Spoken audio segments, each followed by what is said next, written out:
سورۃ الانعام کی آیت، اس میں اللہ کیا فرماتا ہے؟ من جاء بالحسنۃ فلہ عشر امثالھا، کہ جو شخص بھی ایک نیکی کرے گا اس کو اس کے برابر 10 نیکیاں ملیں گی۔ ومن جاء بالسیئۃ فلا یجزى الا مثلھا، اور جو ایک برائی کرتا ہے تو اس کو اس کے برابر ہی ایک برائی اس کے کھاتے میں لکھا جائے گا۔ وَهُمْ لَا يُظْلَمُونَ، اور کسی پہ بھی کوئی ظلم نہیں کیا جائے گا۔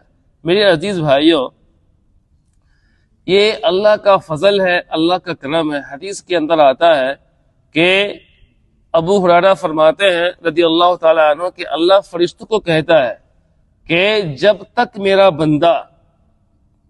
میرا بندہ کوئی برائی کا ارادہ کرتا ہے اور برائی کو کر نہ لے تو اس کے کھاتے میں برائی کو نہیں لکھنا ہے، اور اگر وہ برائی سے وہ رک گیا میرے خوف کی وجہ سے تو پھر اس کے کھاتے میں ایک نیکی کو لکھ لو۔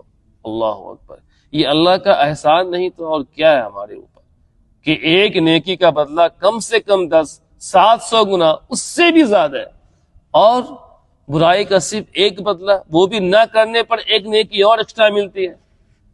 اور جبکہ اس کے علاوہ انسان اگر کوئی نیکی کا کام کرتا ہے تو اس سے اس کے گناہ دھل جاتے ہیں۔